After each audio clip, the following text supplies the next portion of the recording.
Bienvenue, abonnés de Tout Info sur votre chaîne de valeur Tout Info. Et à ceux-là qui beaucoup regardent l'émission Page d'actualité, nous voici présents sur notre poste pour nous mégaper pour informer Bino. Actualité, le lingue zali kotam pour la nabesi nombo te mokili mobima. Bonjour ou bien bonsoir. Ngonga oyo mutu akotali la biso dès que dépendre na mbote oyo to pesi boza partout dans le monde bu komela la biso bu benga la biso bu komotaka bu pesaka ba remarque ba suggestion na bino par rapport à makambo oyo to sala à chaque moment. Quand il y a une polémique ou une information actualité autre, dans les commentaires, vous demandez maintenant où est hérité où est hérité Mamboueni, où est hérité Mamboueni. Et aujourd'hui, mesdames et messieurs, par rapport à tout ce qui se passe dans les médias, hérité Mamboueni est présent pour répondre à ma question à Bisso par rapport à Magambo Oyo et Zali Koleka entre Togoloba, clan quartier latin, na clan Viva. Papa Mba n'est plus, Papa Mba n'est plus, il mérite beaucoup de respect. Papa Mba n'est plus, oh Salaka, le reste, ça ne lui concerne plus parce qu'il n'est plus vivant. Papa Mba n'est plus, mais Kofi Olomide est vivant. Qu'est-ce qui ne va pas entre Bana ya Papa Wemba, villageois ya Molokai, le ZAC, na Kofi Olomide? C'est comme s'il y a d'autres choses qui se passent dans Molokai. Tout au long de notre mission, nous aurons à balancer beaucoup de vidéos, de interviews, même il y a Félix Oazekwa, il y a Papa Wemba, il y a Batebele, il y a Yemoro Kofi Olomide. Nous allons oser apprendre petit à petite vidéo, pour balancer les binos, ça va accompagner analyse on a biso Yamukolo Nalelo et il est déjà de notre héritier Mambouini. Bonjour mon frère. Ouais, bonjour à tout le monde, bonjour à tous les internautes. Les deux anecdotes, oui, actualité.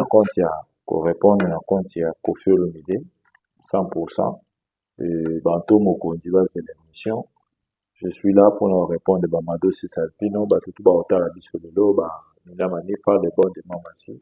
Je suis là, Toussaint, Monsoumbe, la Belgique, Papi Chamamba, Basela, émission Lubade Assele, je suis là. Très bien. Depuis un certain temps, on a évité, donc je veux dire juste après. Avant que nous dans programme, le quartier atteint un programme. Vas-y, je me permets. Qui a 69 ans, en juillet, le 13 juillet 1956. Et le 19 juillet, il sera seul à l'affiche.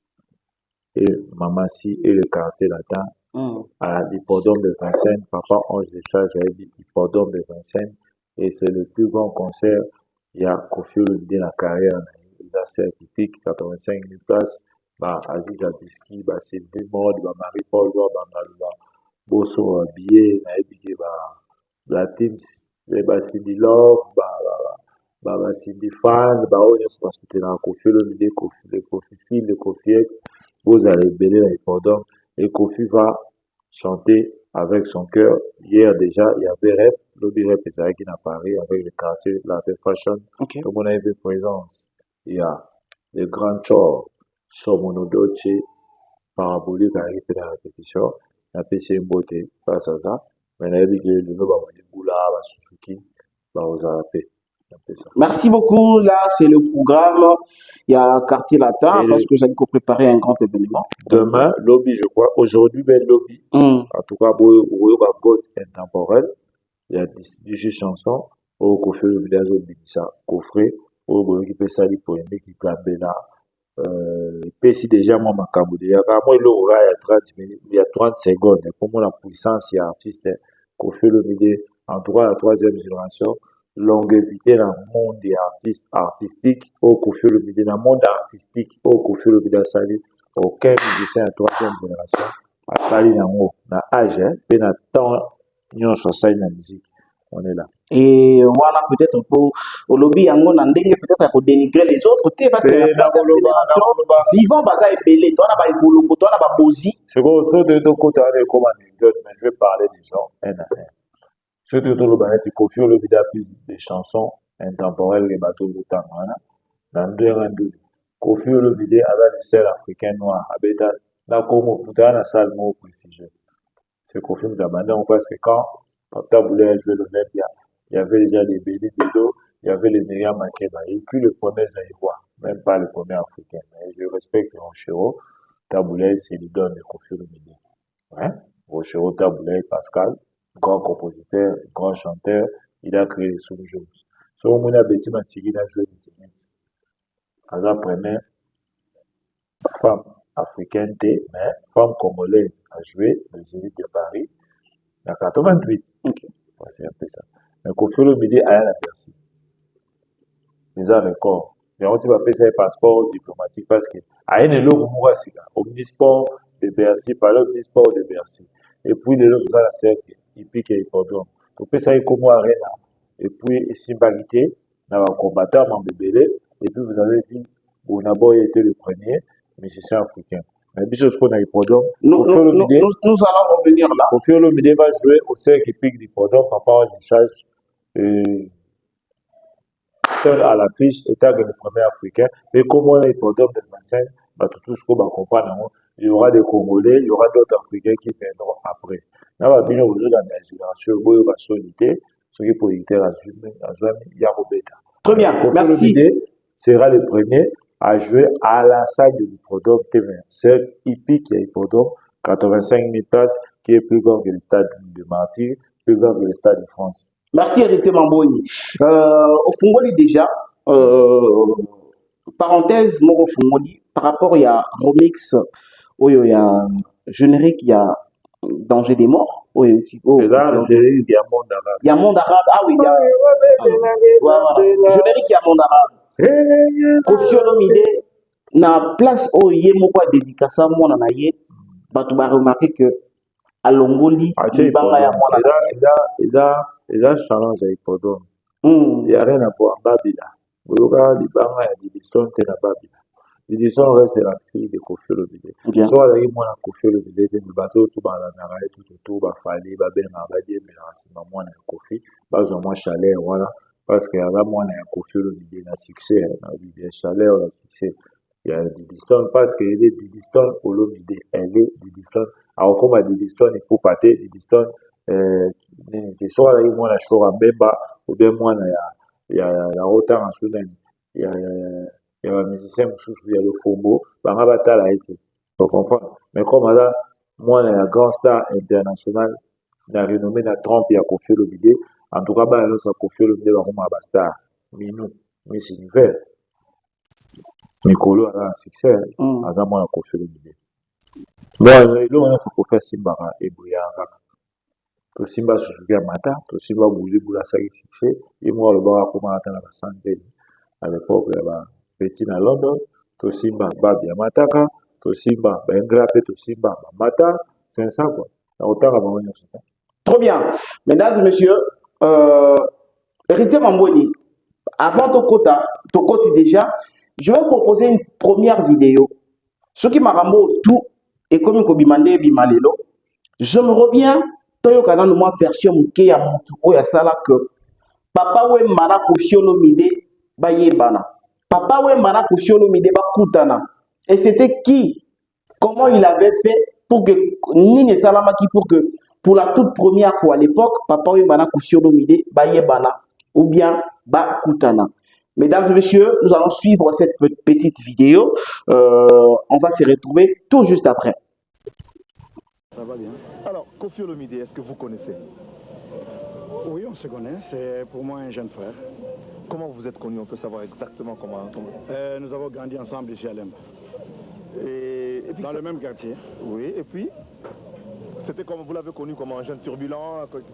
C'était quoi? C'est un jeune bien ou comment vous l'avez connu? Un jeune bien, un garçon intelligent qui allait à l'école à l'Athénée de Saint-Jean. Oui. Et moi j'allais à l'époque à l'Athénée de Kalina. On se retrouvait tous les jours le matin. Et le lien avec la musique, avec Wimba, c'est ce qu'on aimerait que ça sorte vraiment de votre propre bouche. Bon, ça, je ne sais rien dire. Je sais que Koffi, c'est un garçon ambitieux. Il avait ses ambitions. Il écrivait des chansons. Il écrivait, mais peut-être les gens ne connaissaient pas. Mais moi, comme je le connaissais, je savais. Mais il avait ses ambitions. Il voulait bien faire la musique. Il ne disait pas à tout le monde. Ouais. On croyait qu'il voulait apprendre à jouer de la guitare avec Véron. On croyait qu'il voulait seulement composer. Mais comme je dis que c'est un garçon ambitieux, il avait un avenir. Un jour, il me dira qu'il veut vraiment faire la connaissance de Papa Wemba, si je peux me permettre de l'amener là-bas. Comme moi, c'était un ami, c'était un frère aussi. Il s'appelle Jules comme toi. Oui. Chef de garage, tu peux nous servir quelque chose à boire? Oui. Qu'est-ce que vous prenez? On me donne une bière. La Skol. Oui, on continue. Oui. Oui, tire en cawana, puis ouais, c'est bon. Et puis, tu peux servir. Hein. Oui. Alors maintenant, il demande que vous l'amenez chez Papa Wemba. Oui. C'est qu'il fait. Bon, je l'ai amené volontiers, sans arrière-pensée, sans voir ce qu'il voulait. Vous vous rappelez de l'année à peu près? En tout cas, je ne me rappelle pas, mais il y a vraiment, il y a longtemps. Il y a très longtemps. Il y a très longtemps. Et alors, qu'est-ce qui s'est passé entre les deux là, dans ce camp? Wemba l'a accepté volontiers. Je l'ai présenté que c'était mon petit frère du quartier. Et il voulait bien faire sa connaissance. Wemba l'a accepté. Et puis il a commencé à fréquenter Wemba. Et il a fait ses affaires. Et aujourd'hui, lorsque vous regardez la carrière de Koffi Olomide, je crois que ça doit être, si vous l'avez présenté à Papa Wemba, ça doit avoir été vers les années 76, 77, 78. Comment jugez-vous sa carrière aujourd'hui? En écoutant, en l'ayant vu évoluer? Ça me fait un réel plaisir, je suis content de sa réussite. Vous avez vu évoluer Wemba et Koffi, certainement vous êtes content de ce qu'ils sont devenus aujourd'hui. Merci. Vous êtes content de ce qu'ils sont devenus aujourd'hui, mais Koffi a évolué au point d'avoir un groupe qui s'appelle Quartier Latin qui vient de célébrer les 11 ans. Vous avez un petit mot à dire par rapport à ça? Bon, comme son groupe vient d'avoir 11 ans, je vais lui offrir 2 ou 3 lettres qui est plus âgées que son orchestre. C'est-à-dire? Des lettres qu'il m'écrivait quand il était à Bordeaux. Qui datent de 79. Ah, j'ai bien gardé. Que vous offrez. Oui, je lui ai offert ça. Ah ouais. Et je lui remets les originaux. Vraiment, vous remettez toutes les lettres à Koffi Olomide. Oui. Mais je crois que ça doit être le plus beau cadeau. Il va les relire 100 fois. Je crains même que ça ne fasse l'objet des prochains titres de son album parce qu'il crée toujours. À moins que vous ayez un dernier mot à dire. Bon, presque rien, mais je me suis quand même posé la question. Ça fait des années que je connais Koffi. Mais je me pose quand même la question, pourquoi aujourd'hui il veut ça? Merci beaucoup de retour sur notre plateau. Là, il s'agit bien d'une émission. Zachary Babawaswe avait reçu Yeni Toumambu, où il y a la pacification, il y a Koffi Olomide, na Papa Wemba Bayebana. Et depuis lors, Héritier Mamouini, relation à Koffi na Papa Wemba, tant qu'on va pour la première fois selon version à Yeni Toumambu. Et c'est évolué automatiquement. Qu'est-ce que vous pouvez dire? Mais c'est voulu parce que Papa Wemba artiste, c'est sûr que maintenant on a un savoir-faire. Ok. Je dois rappeler à Koffi Olomide un savoir-faire. Qu'on défend l'artiste et côté qu'à image naïe. C'est ça. Au Royal, j'aimais pas artiste au vin de l'Iral, le dossier foufou. Après, c'est le dossier dans la lune, on a beau chuter. À comparer, c'est moins que rien. Mais Koffi Olomide quand même, vers Ayaka, le Papa Wemba vu que Koffi Olomide était intellectuel. Okay. Avec des intellectuels, il était intelligent. Parmi les rares bateaux, intelligents à l'époque, où un ministère va être considéré comme des fumeurs de champs. On voit des gens moraux, Bazaki na valeur. C'est un rare qui ça comme ça dans le journal. C'est Rabbi Solomon Koyi. Et Solomon Koyi, les gens René, c'est Rabbi Bono Sama. Bipoli Chando, un fumeur de chambre. Il était un fumeur de chambre. Réputation Moko. C'est et les artistes étaient dans à l'époque. Mais si le grand souvent c'est ça. D'ailleurs, à Montréal, je suis tout le monde à s'intéresser à une épée Koffi, il était d'une vie aisée. Par contre, là, on a un cadre avant au foot personnel à la présidence à une époque. Il a travaillé à la présidence de Mobutu. Okay. Il était aussi ancien joueur de Beckley, numéro 9, Ben Barek. Vous comprenez le nom. Il avait aussi une belle écriture. Je sais que parfois, il s'est intéressé beaucoup à lui. Pour soi, il y a beaucoup d'années. Ok, il y a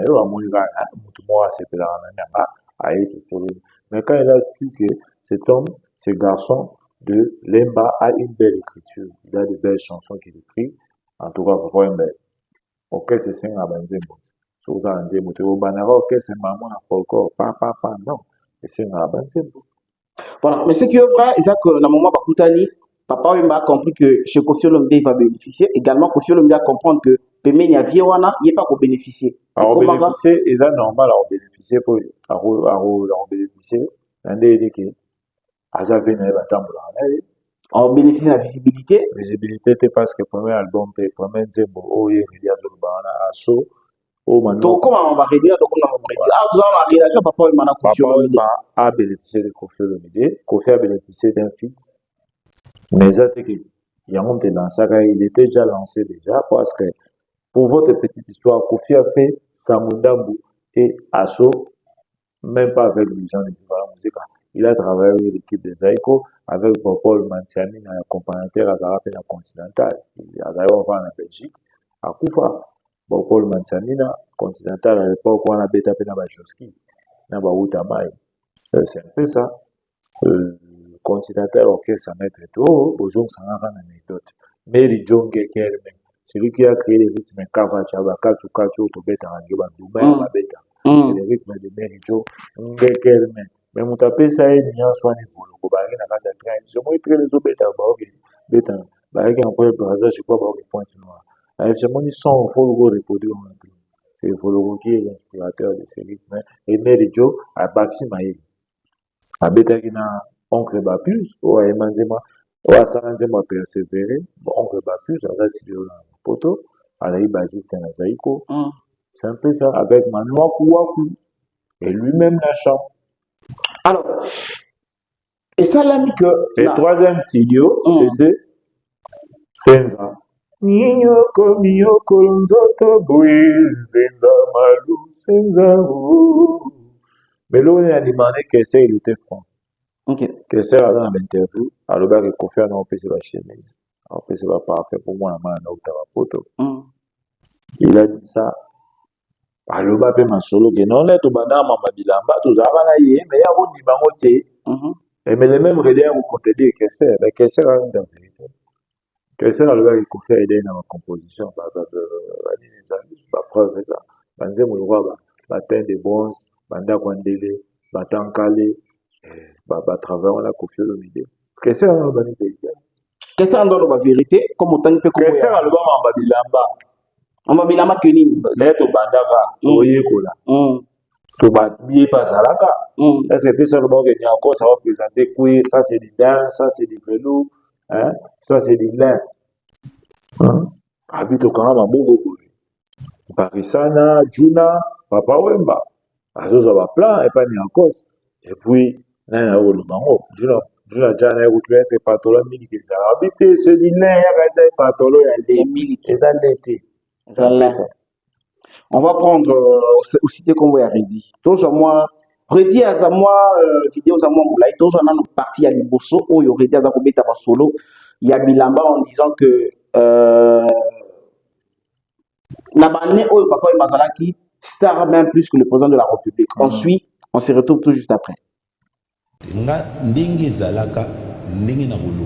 Je ne peux pas falsifier l'histoire, c'est impossible. C'est ça le mot qui convient, falsifier, parce que le lot, dès que tu as la talabino, tu est-ce que tu as l'histoire nabino nabo solo pour biso tu as historia. Donc tu as bino nebo évoluer tu comme malobi. Mais une version le lot, une version il y a une bipolarité dans le discours nabino. Lobi lobaki A, lobi comme B, on est égaré. Mais yo, oza parmi bateau soko lobby nengo lobaki yango na 83 yango na bozolo ba honga. Qu'est-ce que et là on iso sala bino ba no modifier histoire. Non, batumso bazana mépris, batumso bazana soni ya koloba ndenge bazalaki autrefois. Balingi ba présenter makambo ndenge ba komi lelo. C'est pour na ministre nga na mona capacité nga na fraudaka te ngai. Alors ba bien mépris. Comme tu as 21 ans, ils ont posé la poteau, on a un peu ça à 21 ans, tu faisais quoi? Tu étais qui? Il y a un faux discours qui va voter. Mais ça fait mal, ça fait mal. C'est vrai. Surtout ça, mon colo et puis la TV. C'est-à-dire, les lots, surtout, les lots, ils ont pas si que papa est basaté et que oh, bazala qui est censé défendre, bah, comme il humilié, na masola le côté. Pourtant, bah, témoin bazala, makamuzu le ban na yoka qui perd mais papa en 77 Botuna Batou Union sur Bazana Congo azala plus populaire que le président de la République. Ouais. Tout ce qui touchait papa Wemba ça marche. Soit la côté le roi Ngabo, le batailleur va reproduire en RDC. Soit la tisse pas le roi Ngana la tibo. Lobi va coordonner Union sur la République. Le Ngana za mona mon question pour couper papa Wemba lati kilote na veste na kester na Lubumbashi. Bateau batala qui concert wana na Kinshasa ba bete bien do fusu. d'ailleurs mon ko babeteli épaule pantalon ko defa ya batu makatisi ya ko po avec les pique-nique na ntia te papa mazala moto mosusu ata bolinga bazala ka 3 mobutu ye na edingo ata bolinga falsifier lisolo batemu bazala et puis eloko ya bizarre papa ya mamoka aloba ba version wana nyonso na TV aloba likambo zoloba alobi dans na commune 77 leki na nga wana ayaki kotala nga alali epai na ngai nga nalali epai na ye te ye alali epai na nga d'ailleurs aloba ye makambo ya intimité ye nde asukoli basani ye nde abongisi mbeto c'est bapassage wana bato mosusu balingi koyoka ngo te mpo asi akomi motu. Et voilà, la Casa do Canto Redi à Messi. Il a dit, en 1977, Papa Wemba était plus populaire même plus que le président de la République. Mais Kofi avait 21 ans. Et à quel moment Kofi a commencé à faire ça? Papa Wemba Bilamba. Kofi a gagné à Poto. Voilà, le grand frère Moussou a gagné à Poto. Alain Mambo, il a fait ses mots. Il peine, mais il a gagné à Poto dans 21 ans. Voilà, 22 ans déjà. D'ailleurs, il dit même pas 8 mois. Il y a bien peu. La terre va mourir dans les états de l'État. Très bien. Pour le Bama, moi, tu passes Kofi en France, il n'y a pas de problème. La rôle battu en France, c'est une musique. Kofi est un poteau avant. Là, c'est reconnu. Même si on appelle ça ta chemise, appelle ça parfum, appelle ça jean, appelle ça ketch. Ben, chez moi, c'est ton ami. C'est mon petit frère. C'est mon ami, oui, mais l'équipe dans la petite. Mais soit on dit poteau, soit appelle ça chemise, jean, dans le bani. Appelle ça la batte à la tuyauté. On a un petit moussou balatza, on a un robot et un moteur, et là, un petit moussou au type auto, soit coton, soit jean, soit chemise, soit échangé. Après, on a un bon, on a un peu de la après, ça veut dire que la mais le fait que la soirée chemise, j'ai un pantalon, je dois dire ce qui est vrai. Qu'est-ce qu'elle a dit, Maria, ça me l'a pas pour faire changer. Non, mais qu'est-ce qu'il y a pour faire l'omidé? Lumière au même moment, pas papa, oui, c'est normal. Bazoa libère papa, oui, moment. Qu'on fait à studio, ça on a mon asso, et ça y est, papa, non, mais il y a pas la montée, il y a pas ça, la première asso, chérie. Ouais, asso, chérie, mon amour, tu es parti. Dis-moi ça, si c'est. Et là, parmi la phrase où elle est beau, parmi la probation, elle est beau, où le côté français là-bas à studio. Parce que bon, on a un français. À l'époque, vous avez Taboula et Mara, Zébois fétiche. Et ça là, pour un mot écrit par Léopold Sédar. Mais Taboula, ça vous appelez à enregistrer la chanson en français. Mais moi, les gars, Léopold Sédar, c'est Goyon, on a le but. Mais est-ce qu'on peut faire le but de à l'époque, on avait dans le Franck Lassana en petit studio, à Beta Barim, en français. À 81, les Franck Lassana, ils ont tant et au Beta, ils ont en français. Et on a vu qu'on a commencé en français à l'époque. Il n'y avait personne. Ah, et lui-même, on colo vivant. Ah, c'est pas ça. Qui vivent en français. Non, mais on a. Ça fait ma peine. Dans cette pensée, déjà, il faut la vérité. Papa et maman, c'est recherché. Il fait beaucoup de succès, je ne peux pas ignorer. Mais dans cette pensée, dès les diables, Batubara na succès makasi zaki ba tabule ça va loin. Et Papa Wemba également il a fait des succès. Papa Wemba a un succès après l'air avec ba mère supérieure les bongo a comme commanda. Mais de rôle que Papa Wemba déjà il a un succès, c'est lui non. C'est ça vérité. Papa Wemba maintenant dans 77 76 elle va bien à novembre, elle va bien à yoka le collège c'est ça des dénigrements des histoires on a obéta ma voix là papa les na mbuta mashaka c'est tout zoma na mama bilamba mutaya pe na mama bilamba nde ba na zaiko soko tuni ba papa ange tuni ba to nyo sa zaiko kala ba papi chama ba ba mama oluba ba nto mokonzi ba yebi ke mutabana ola tabia ko na ba nto za mashaka de nsolantima mbuta mashaka de qui na la bien papa les qui wa ba famille nsolantima o yebi famille on a bien on va gagner la rébellion parce que à l'époque on a à l'époque on a podium ma voix là haute c'est bon papa azo se rechercher on se rechercher t'es azo uta mais azo va faire carrière à côté bon la musique à libre musique mais les bandits mais il était déjà avant Tongé il était on va se rechercher mais avant Tongé je sais à l'autre le quartier 13. La musique en face à Gibantek. Je n'ai pas moi normal, j'aime bien, moi la limba. Il faut le voir dans la Kalina, il faut le voir dans Yolo. Ce qu'on va prendre à temps de Babili en bête en doux. Bon, le mettre au doux.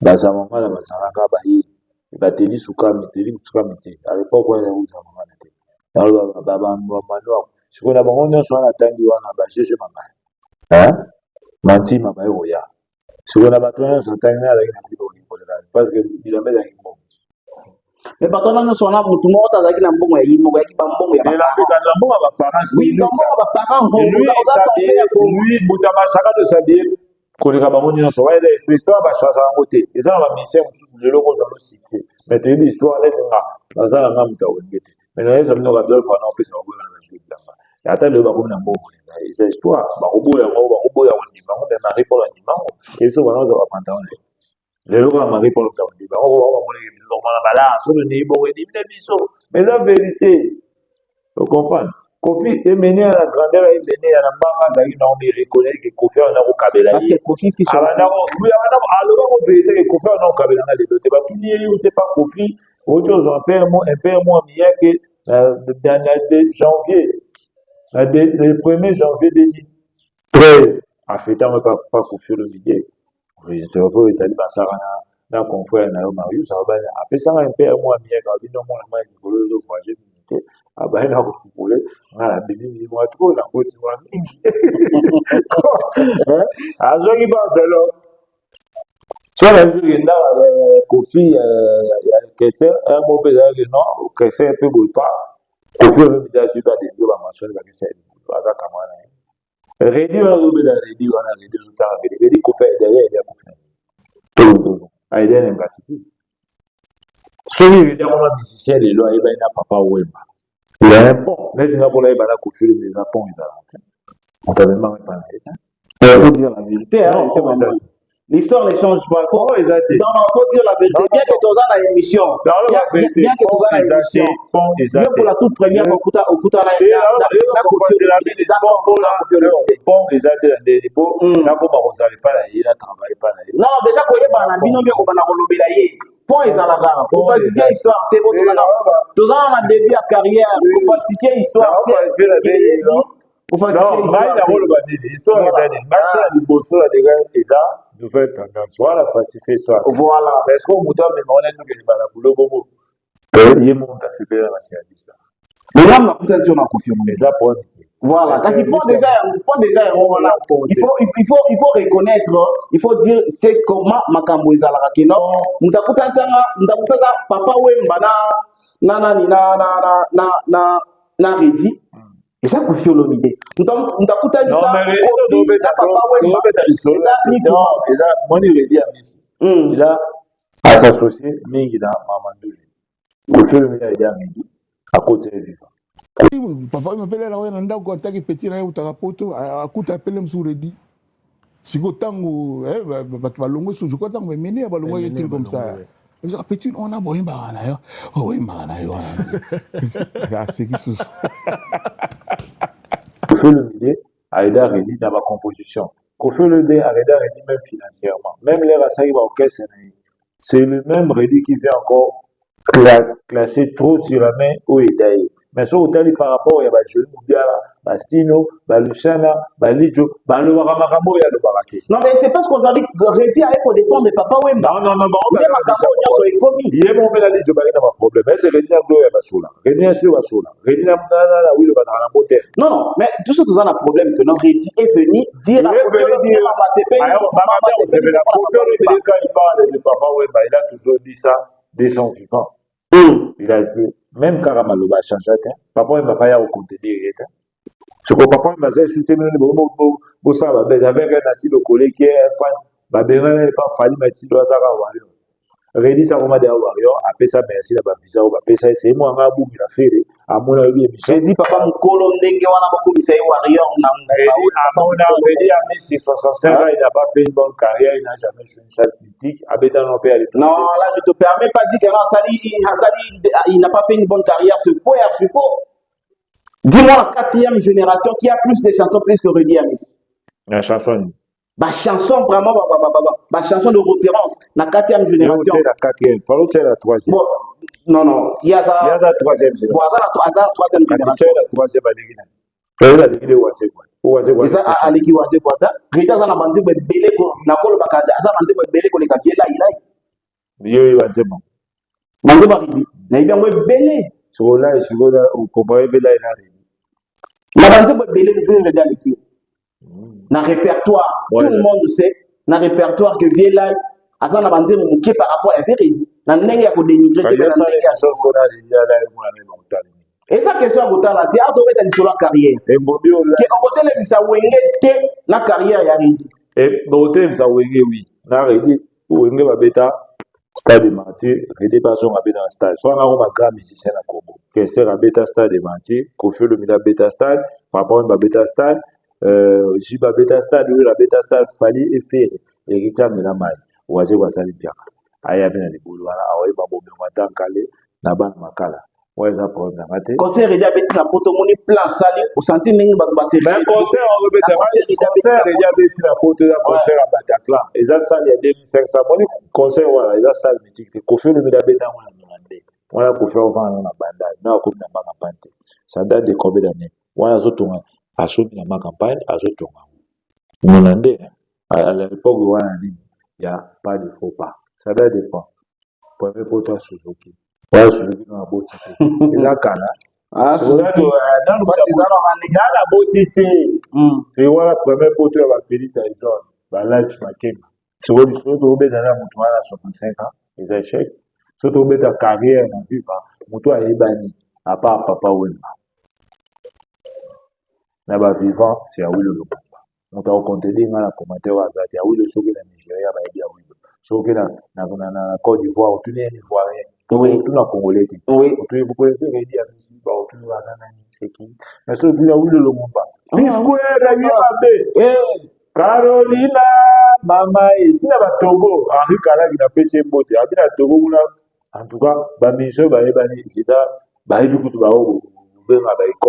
a mais en dehors à succès, en dehors à succès, comparé à Will Longomba, na ba œuvre na Redi à mais œuvre déjà succès. Œuvre on se va Redi ça on va succès ça on sinon papa. Si vous voulez Will Longomba, tu vois qu'est-ce qu'il a foutu. Il y a ça la dernière fête où il y a Will Longomba, mais toute le fait que la mariage to ka Redi les là c'est vivre la musique, c'est toujours vivre. Mais c'est Redi. Mais réalité. Composition à Redi non. Bilo mswa ebete za show maso. Show maso za la viva atekela epi de 40 chansons. Atekela yelo bien atekela yelo. Mais comment répéter parce que so Redi a comment rebelle. A comment après so longo de 2003. Kolonga longa la viva na 2001 ba sa album exil o ba sa la style. On a une histoire na Simbate. Sur après wana sur tali sur ça a 10 chansons ya Redi na 20 ans oyo na 22 ans carrière na 24 ans ya carrière. Non, mais quand vous mettez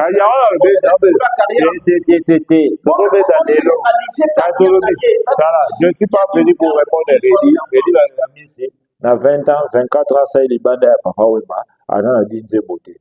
Tout, il faisait ça sous l'ombre de Papa Wemba. Quand il a fait Basili, c'était Papa Wemba toujours et vivre la musique.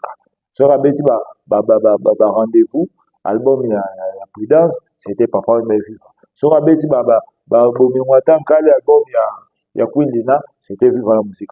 Après, qu'est-ce qu'il a fait? Il n'a rien fait. Bato Basara Bengomi, petit à Papa Wemba. Ça va Ngomi pour les carrés. Qu'est-ce que c'est? À Sara Bengomi pour les carrés. Il faut qu'on a banga soit au banga. Non. Soit au banga. Non, vous pouvez retirer. Non, qu'est-ce que vous pouvez retirer? Vous pouvez retirer s'il vous plaît. So do beta banga. Eza Redi à BC.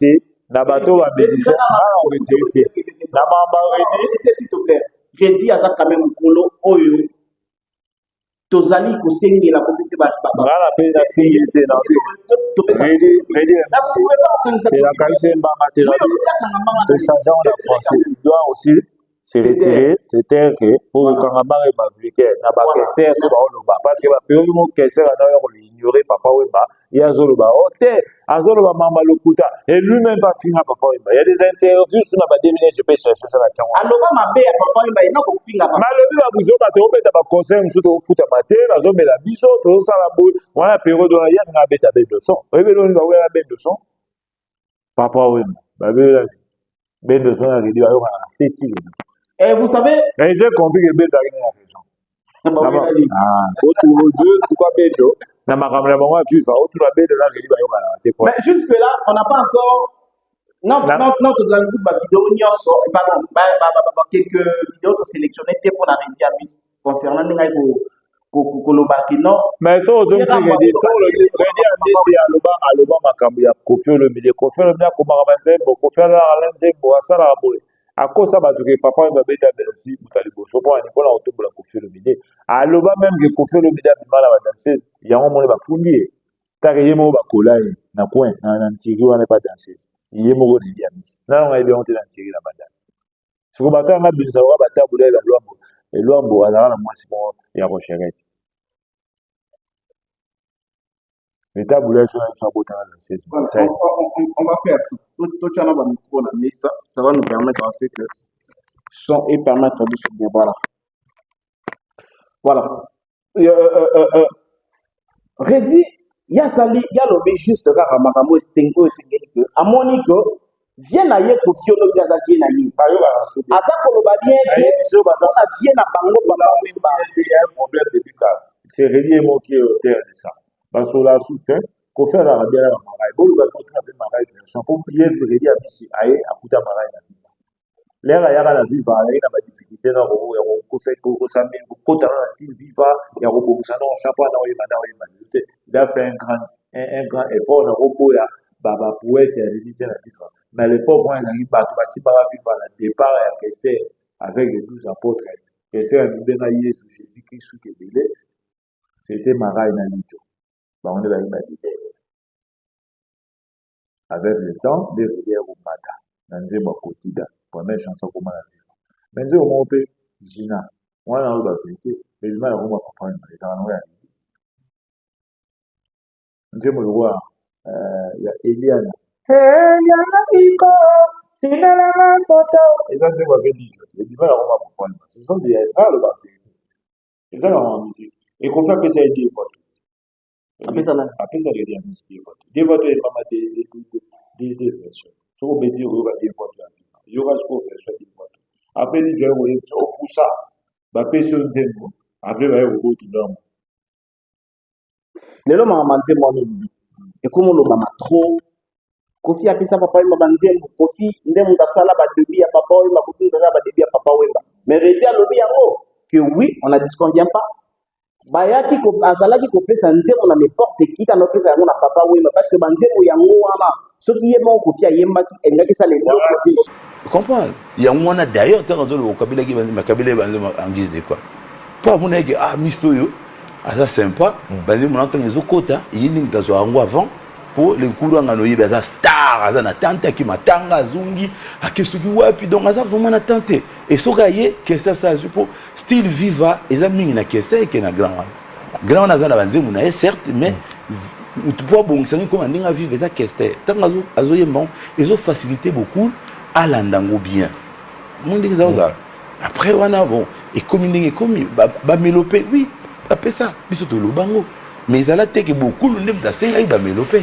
attention il y a ça aussi nuance ezali oui ça c'est nuance bokulu te moto asenga banzembo bokulu histoire alobango na batv badiso sabi navanda na molokai moto moko awuti basoki na biono naza na koli na yo nazwa cassette nano petino moko boye motu atindi nayoka boye nzoka petino nakoma obeta na guitare bokulu ayebi même pas.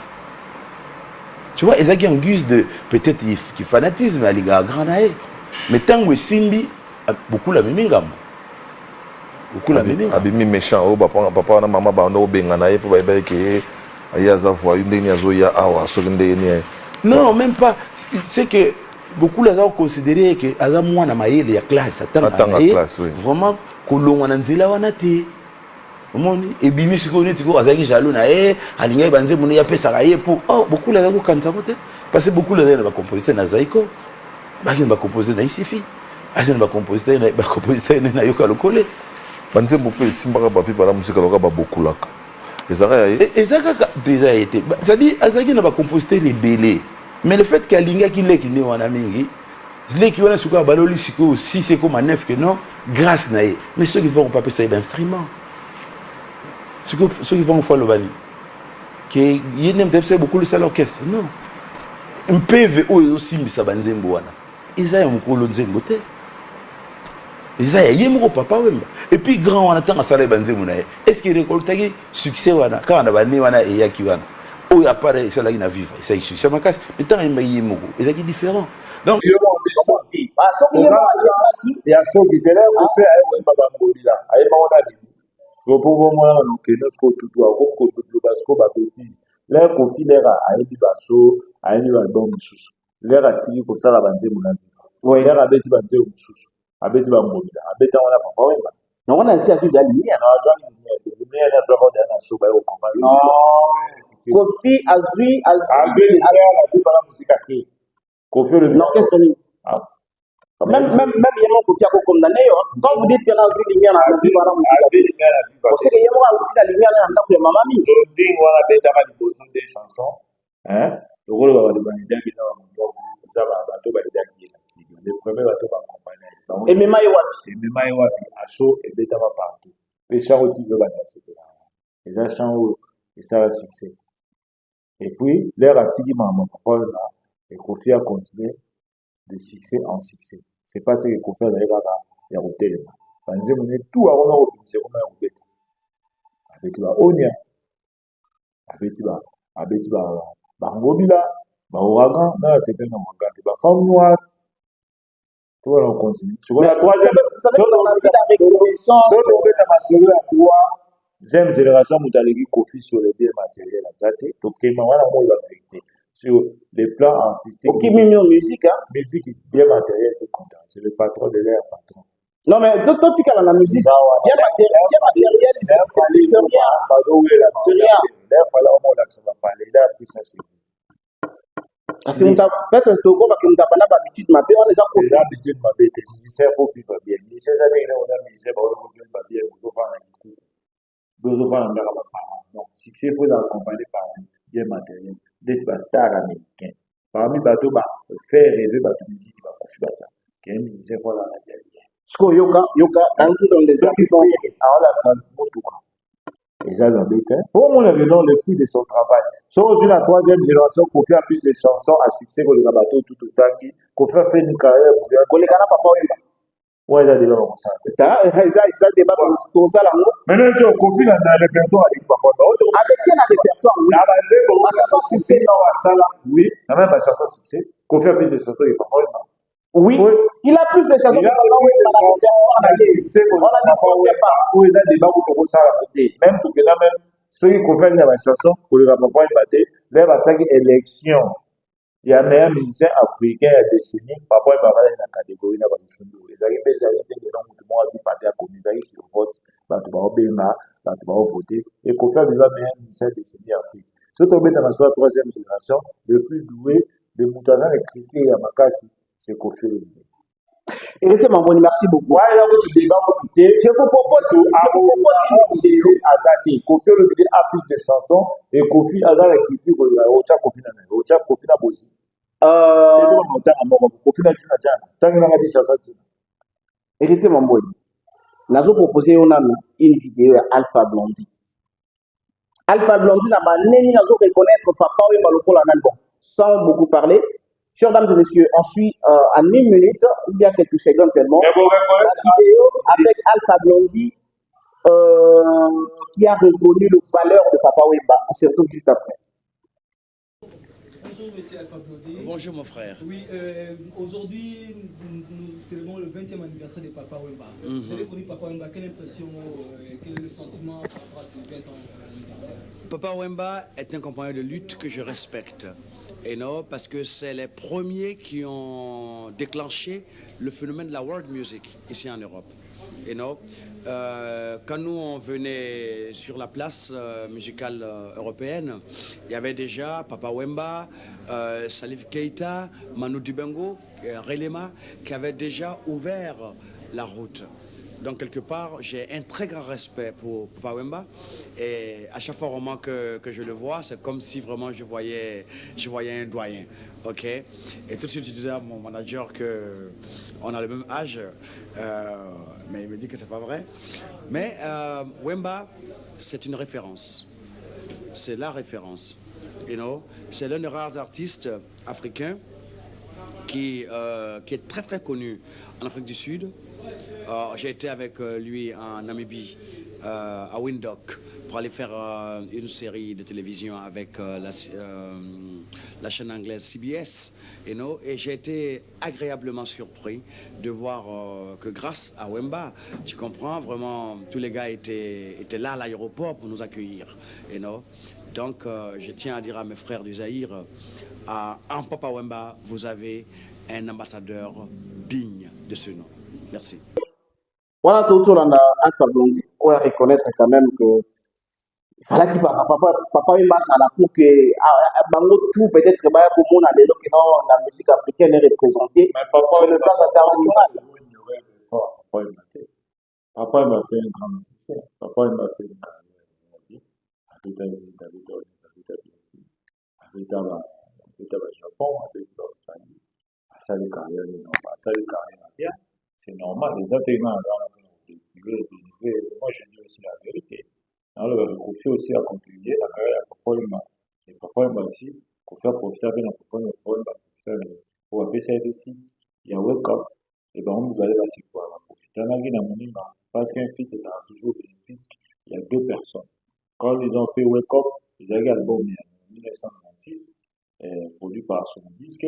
Ils avaient 5 chants, peut-être 10 chants, et c'est le meilleur featuring de tout le temps.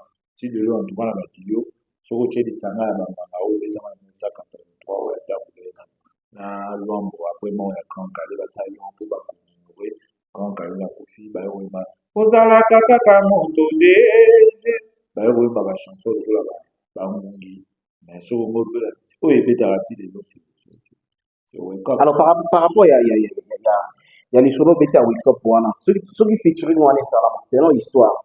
C'est parce que Kofi avait vu que il fallait qu'il a profité de la succès de lumière à Papa Wemba Wana. Parce que c'est Kofi Olomide qui a supplié à Vieux Bokul qui va ça la featuring Wana. Mais pourquoi tu as tout la histoire, le Salama? Non, la question Kofi a. Mais est-ce que Kofi était venu pour aboyer à la télévision? Pour Kofi Olomide, là, ça y est, Wake Up. Quand on posait des Wake Up, Kofi a gagné un projet. Il était bien gamin. Et à l'époque là, Kofi a remis un beau peut-être la troisième génération a bien matériel. Les gars, sur le matériel, on parle. Qui ne sait pas que Papa Wemba des solo, il fait des choses à moi et Kobeta ma prison. Après prison, il y a des solo, il y a des choses à moi et Kobeta ma. Kofi Olomide, bras pour moi, tu peux faire le pas. En 1990, famille Mouleka. terrain à tout. Mais c'est la même chose. C'est un beau.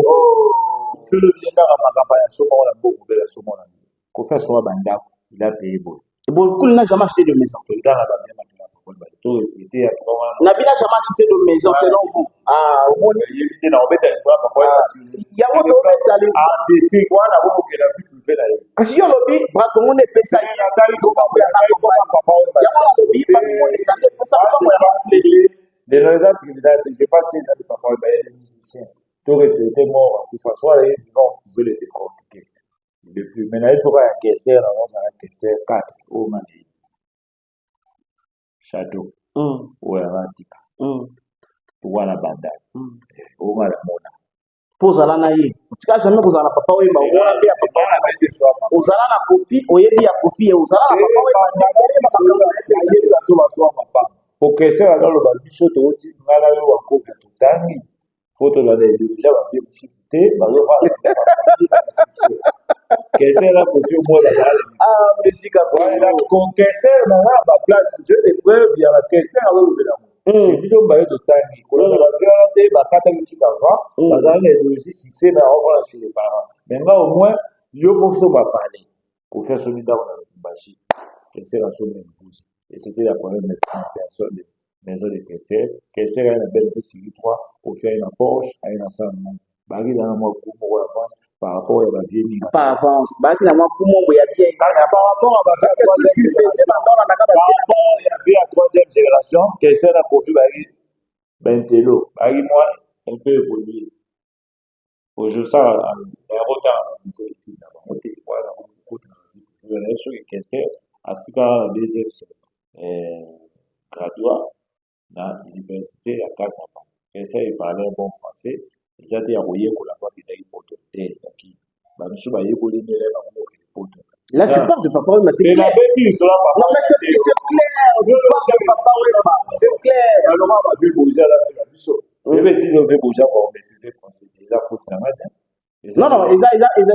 mon problème. C'est clair et net que non. Peut-être faire le lopé à la moitié difficulté pour le français. Ce n'est pas. Non, non.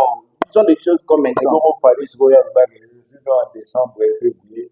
Non mais bango tout basali ba étude te ya musika te mais basali comme ba mususu basali to ya kwa bon na kidikolo longola bona makala étude d'ailleurs tomber d'abord en étude. Nous sommes dans la musique. On finit avec la troisième génération. Quand on parle de la troisième génération, troisième génération, Moutazala ba everything intemporel c'est confirmé. Moi je dis que papa va faire avec ça. Quand on parle de Maman Bilamba, Moutaba on dit que c'est Boutaba Chara, c'est à une époque où il y avait à Katara, musique à Kénan, Moutan, Poto, et puis Moutaye Barabé ni en cause, à Kota ni en cause, c'était Bozi. Mais Bozi a pas d'abé fort enfant, mais il n'a pas beaucoup parlé de ça. Mais papa est meilleur au Kota, il a fait ce qu'il veut faire, il est mené aussi à cause de la télévision et les forces au pays. Le Maraï conseille mon vie par la Victoria, Maraï, tous les soirées, ceux forts, ceux forts. À côté de la l'écoute à Bakari, pas l'écoute à mère, à Kayo.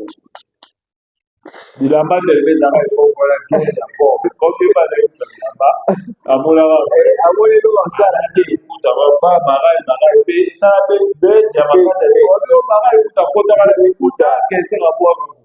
Mais la bateau Yotani va Komboana. Sur le plan international, dites-moi un peu, Nani a été reconnu comme sapeur si ce n'est pas Papa Wemba. Na bateau Yotani a été Bosi, na ignoré Bangote, vient Abisso, Nani Machaka Dobuta, Bakino Soutani. Sur le plan international, qui est reconnu mannequin sapeur si ce n'est pas Papa Wemba? Mais est-ce qu'il était reconnu plus que Papa Wemba sur le plan mais pas plus que Papa Wemba.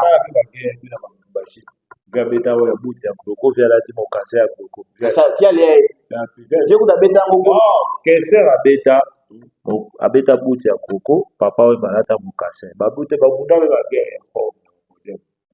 Bon, on est venu analyser le vidéo. Azamontou a mis ça. Musika, parce que lui, il a chanté des chansons. C'est ce que je te dis.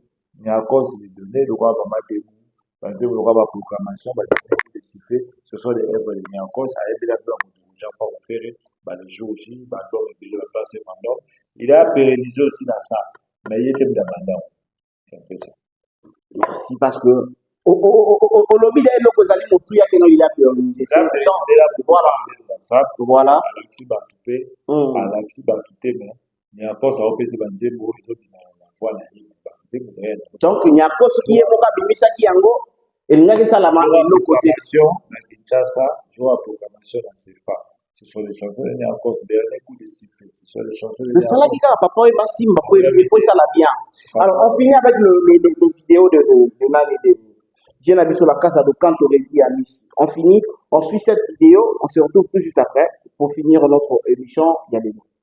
Ana yebi ke lenkuru aloba bakambo ebele na TV comme aloba mukona okufa mwana mai wana ayate parce que un moment donné tanga komokola abetela masolo ebele abe moni redi so moni mutamemi ona na parquet na justice aza mutu ndeko na tsote oui bosana vous comprenez c'est à partir de là que abana déjà ko disqualifier que non et puis abana ko boka crime ko lobi so ko moni mutanyati pour s'établir tika ya ko pour ani parce que il pensait faire du bien mais quand même bato ya sala qui bien bazo reconnaître même pas et le quoi nga na kota vivre dans balamino pourquoi na na manga pour na komi redi non non ezaki tala na ngai nati nga ba manga na ba vivre ta ngai da ke da pour nga tala na ngai de sala eza malhonnêteté pour na gagner qu'est-ce que je perds si on a reconnaître ndingi zalaki. Voilà, nous sommes de retour sur notre plateau. Redi Amis qui nous dit que Papa Wemba loba na yiki so moni mutamemi na justice. Aza su mutu malamu te pene na yo.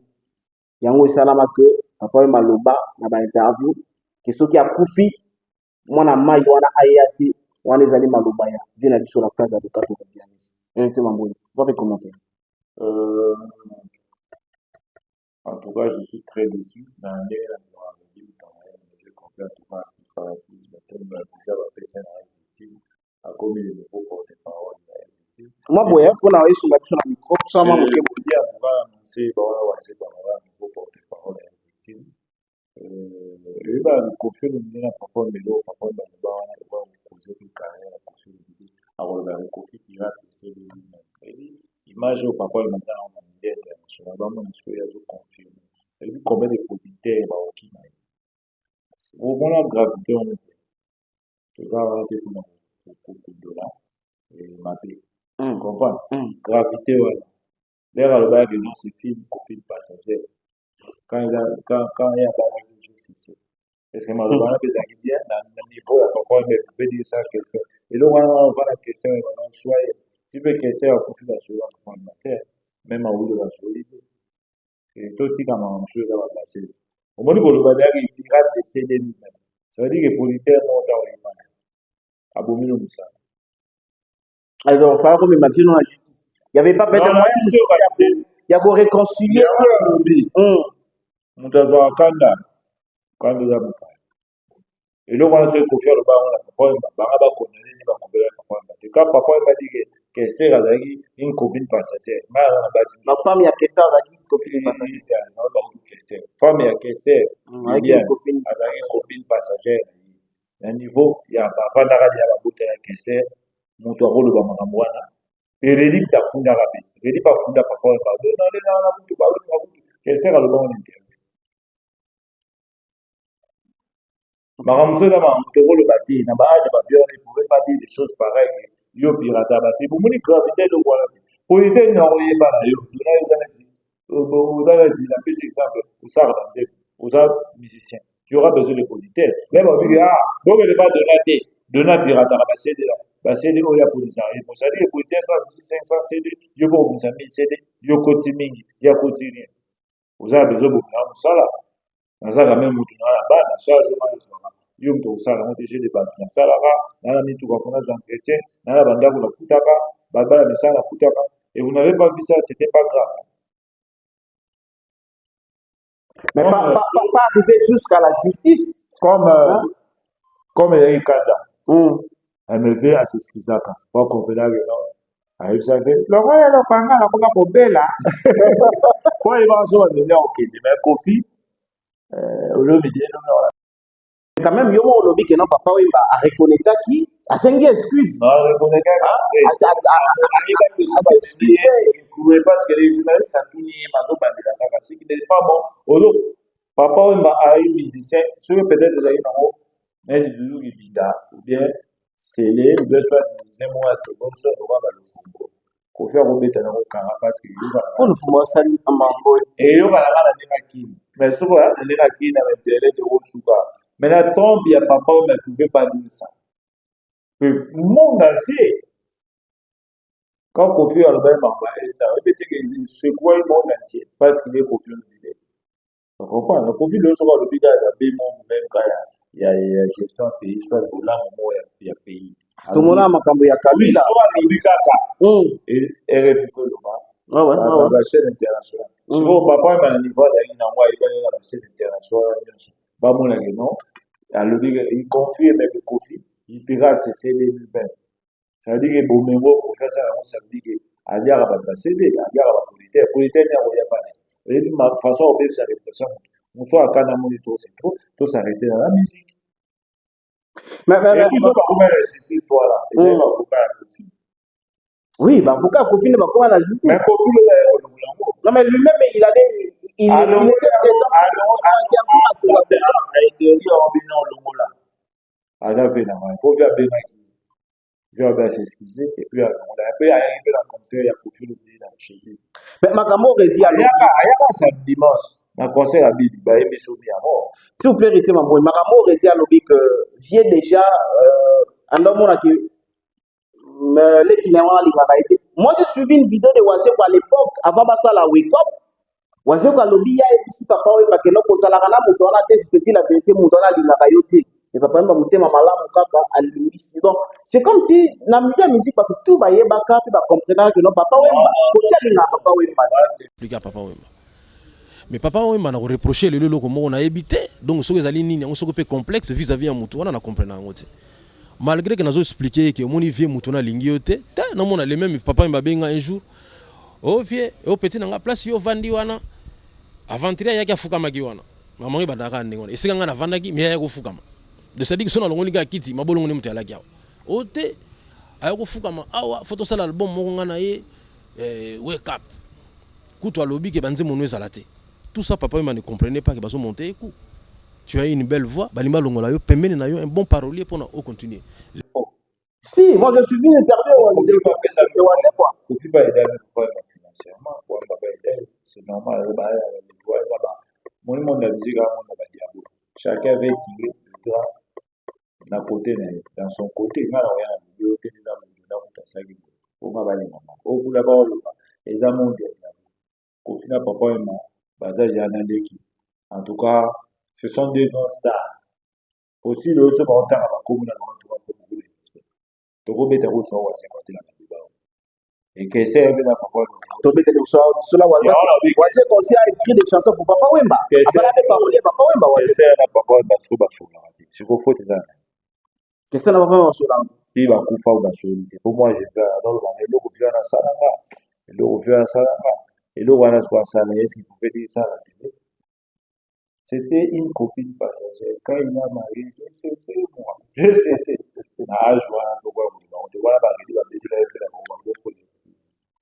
Non, mais aujourd'hui, c'est comme si. Makambo Kofi Asolo Bapo n'a fini papa Wemba, villageois Molokai, parce que. Villageois Molokai. Kofi a dit la vérité. Kofi sur le tag de missions Kofi le vidéo à parcours. Le dit si tu passes à Kofi. Avant, on va dans ma solo. Quand on a parcours. Si on a la vidéo à 25 ans après, avant, on aura bien dans la même histoire. Papa Wemba vivant, aïe, ils se connaissent. Papa Wemba des vivants.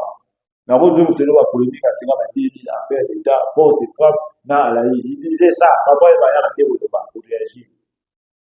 On finit jamais cette discussion. Ready? Avant de la Kofi ba caméra, c'est mutana ko souhaiter ma Kofi le dia que makala na photo, Ready a mis et Michel Zali, il a confirmé ça, il a dit que non. Ceux qui ont Salambo, ils ont bien à Salambo, Bataboulé la parole, Salambo, Bataboulé na l'homme à Salambo. Mais puis, je te dis que ça côté à la ministre, Bélé va voter dans la danseuse. Et Bélé va dire, Bélé va dire, c'est une étude de Robert Adiba. Ça veut dire qu'il faut voir Adiba à Caniveau. Et je l'accent est numéro à la jalousie. Pour revenir les natures à la jaloux, même la vie va jalouser les destins, à cause de la couleur de ma campo. C'est vrai? Les je commets pour aller dans la je le dis là, il y a des gens qui on a pas jalousie parce que on dit que na FIFA on a sali carrière le là hier ça té. Carrière. On a mené la vie voilà musique on a sali carrière quoi arriver à ça. Après c'est pas après que non oh ma mission on va bien la carrière, c'est le combat qui est plus connu, le combat contre un bon on va dire par toi si rencontre connu on a disconvient pas connu ah oui on va là na Afrique de l'Est on a disconvient pas oui on a disconvient pas mais Ready Amis ça la chanson de référence Ready Amis l'Afrique même ce que la chanson à soi déjà mon amour bosa mabe eza mabe mwana moko eza mabe libaya baosala ezala mpe na libaya bantu akezwa bakunde nde bakofi bazwala bakunde baabawa ozotambola okenda ba Côte d'Ivoire ozwi na nde kofi bana ozwa batrophée na Côte d'Ivoire ozotambola po temona bokomi grand musicien po papa Wemba batrophée azwa ebele tokona angela discopepa na konyora papa Wemba te okompa nazwa ata mpe ozondima te ke nazwa ata mpe osula na ye mpe mokula ye mpe montre maman azalaki bon azalaki mpe mamasu tokoloba te antuka mpe mama makila azalaki nde moto moko azalaki malamu kolanda mama polémique ya misiki te na polémique ya misiki moto twana olanga na libia il y avait une guerre de leadership Kester Kofi et papa Wemba ezalaki guerre de leadership mais ya papa Wemba na Kester guerre ya génération na guerre Banzazi. Ce sont des choses qui ont. On finit, mesdames, messieurs. Merci, vous étiez nombreux à me suivre. Les acquis à l'université. Mais, l'histoire n'est pas comme la histoire. Kofi n'a jamais falsifié l'histoire. Il a commencé à parler de ça, du vivant du papa. Non. L'histoire là que non.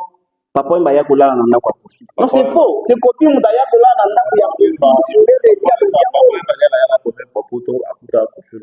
Azalaka déjà na poto. Azalaka na poto. Ayara, avant de répondre à partir de tête, ils ont regardé les membres de l'anxiété, ils ont fait des choses dans l'Impiak. Ils ont une fausse histoire. Rédia Romadia Warrior, c'est le nouveau porte-parole du Fali. Carrière est un peu opinable. Achapé data Zénith, on entend Zénith parce que oui, on a écrit dans le Macabou. Achapé non. Quand on parle de bagarre, les téléspectateurs aujourd'hui, on ne peut pas, sur le plan succès, ouais, rapport les Canadiens n'ont pas de problème. Mais sur le plan, œuvre plus entre Redina Ouera, c'est Redi. Selon l'Haïti, selon ma campagne, c'est Redi à Miss. Ouera le palais des sports, Ouera fait le Bercy. Mais ils ont Canada côté d'un concert pour un concert. Si so yebi na oui, suis na Inter, Ouera beta, Inter ya beta. Poto ko chela profiter parce que moi on a bien la plus.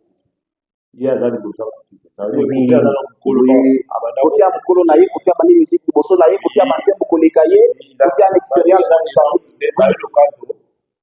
Toi tu as parlé de Ouera, que Ouera les qui Redi na carrière. Non, Ouera ko les Redi na carrière. Redi azana ba chanter. Le lot fali. Banto mokozi ba il doit pas ficher comme ba service fait. Ba yebi mambo na. So beti ba Toussaint, Moussou en Belgique. So beti siko Mado si Sampio en Suisse. So beti le logo ya. Redi. Selon yo. Selon la selon ma kamne ça qui parle pour la visa. Moi dia ka. Et ça ça fait rien. Yo ba lo de la ça pas ça visa. C'est la de projet dans le projet de visa de Bordeaux.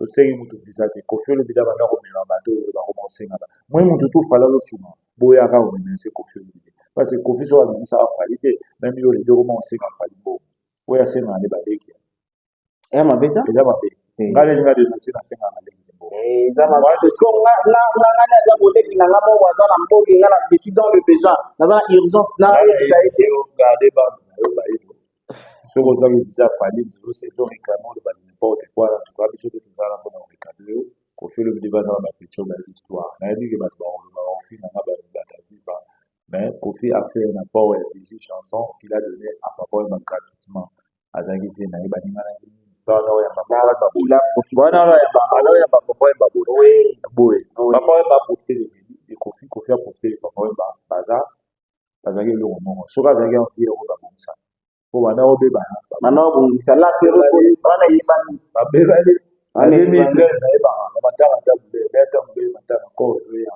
na kile ko zonji kufika na ile papa ndo sima na mabugu bomba ndota bali ngala mingi ili ya hivi na soka kwa na Kofi ya hiyo kukuta babo ba problème moi que c'est moi vile na mabia papa ndo ili ya kwa hivi sasa kese la hivi petit keba oli fi fala biso to to wa yo kukuta da ba sai fondation ba sai ya keba comprendre. Les gens qui peuvent parler des filles, par exemple, l'espérance, la caisse, avec les barils, sur la Kofi, tout ça, la doigt, on va vivre à base, tout ça, on va y avoir le bâti. Par exemple, et les gens, on va payer le reste, et pas les traiter. C'est à moi, le nom, je dis, on va s'en aller. Ah, dit, je le moment, on avait vu passer des petits kebabs. Je l'ai eu à 82, vu passer sur en plein. C'est ça, c'est des mots, c'est des goûts, on va falloir, quand la tête des colas.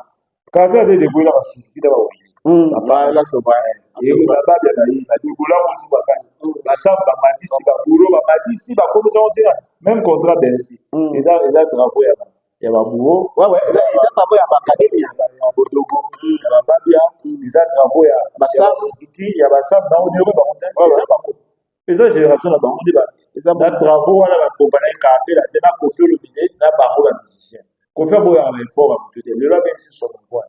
Il a beaucoup. Mais il faut arrêter ici. On doit reconnaître carrière mon nez capacité au rédia salaire. Après Kofi na Congo na l'équipe na banze mouya bien. Après Kofi. Oui, après Kofi na mboko na l'équipe na banze. Fait. Ah Lokuta c'est faux. Débat en tout cas, c'est faux. À 10 ans, on aurait dit à ça, il disait Mesdames et messieurs, 10 ans. 10 ans. Mais maintenant, on t'a vu Kofi à 10 ans. Mais est-ce qu'on t'a dit Kofi soit là il y a 10 ans. 10 ans, il y a 10 ans. 10 ans passés. Il y a 10 ans passés, à 6 ans. Aziz, c'est ça, 2003. 2003. À l'époque, il y a une c'est là, c'est quoi 10 ans. Voilà, c'est quoi la chanson?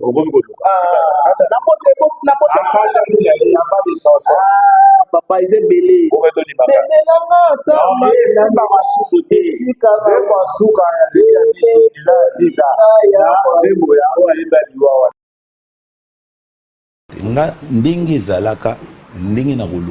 Je ne peux pas falsifier l'histoire, c'est impossible. C'est ça le mot qui convient, falsifier, parce que le lot dès que tu as la talabino, tu as est-ce que tu as les nabino nabo solo pour biso tu as historien.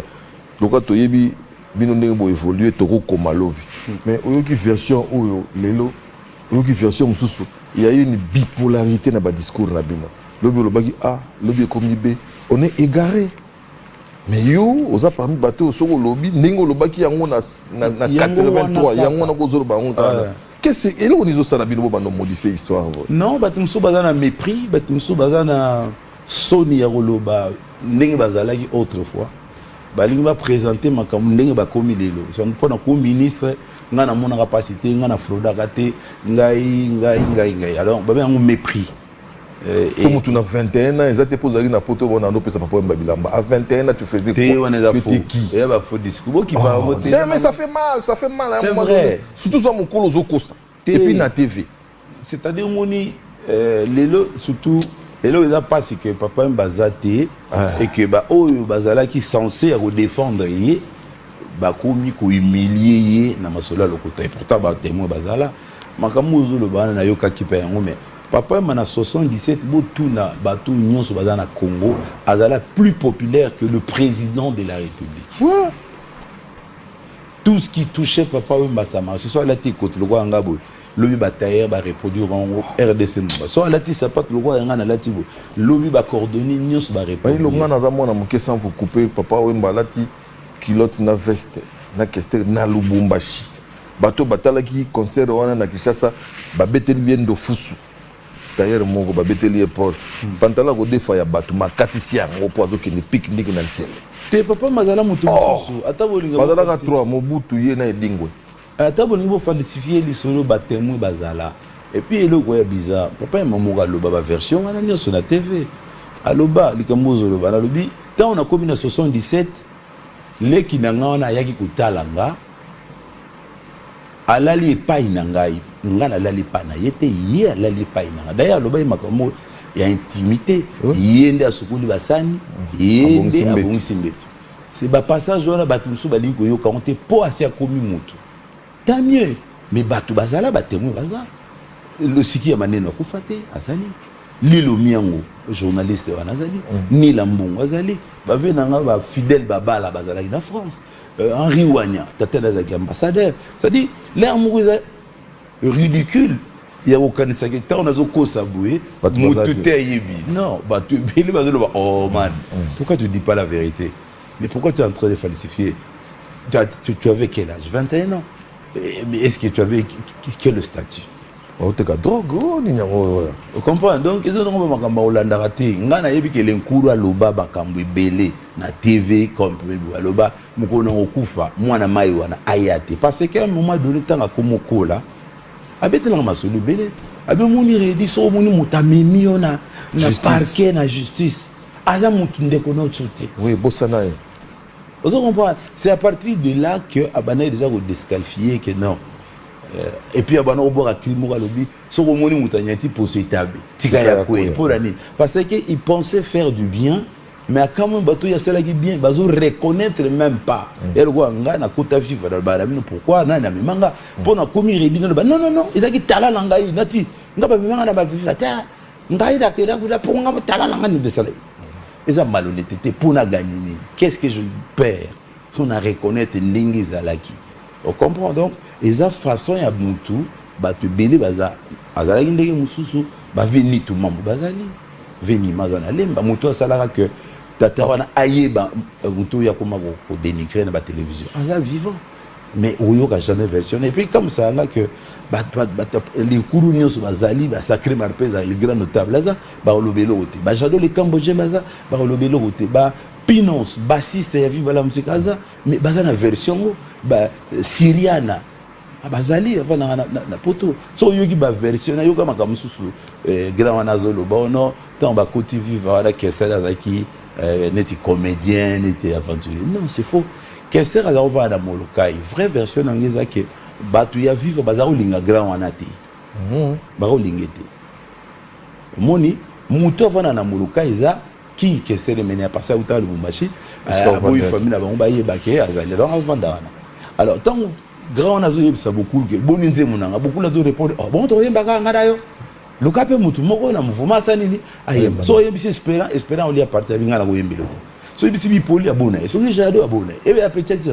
mutu ka kwa zela qui souple kestel comprends il y a un d'ailleurs tant dans le kabila qui banzi makabila banzi en guise de quoi pas mon que ah mistoyo ça sympa banzi mon entendre les okota yini mtazo ango avant pour les courants ngano yeba za star aza na tante qui matanga zungi akesuki wapi donc aza vraiment na tante et sokaye que ça pour style viva eza mingi na kesta et que na grand aza na banzi mon certes mais tu peux bon ça comme ndinga vivre ça kesta tant azo yemba ezo faciliter beaucoup à l'andango bien mon dit ça après wana bon et communiquer comme ba mélopé oui après ça biso to lobango mais ça là que beaucoup le ndem dasenga ba mélopé attention il y a ça aussi nuance ezali oui ça c'est nuance beaucoup le thème dasenga banzembo beaucoup l'histoire le bango na ba TV na biso de sabi na vanda na molokai mutu mo awuti ba moko na biono na za la coller na yo na jobo cassette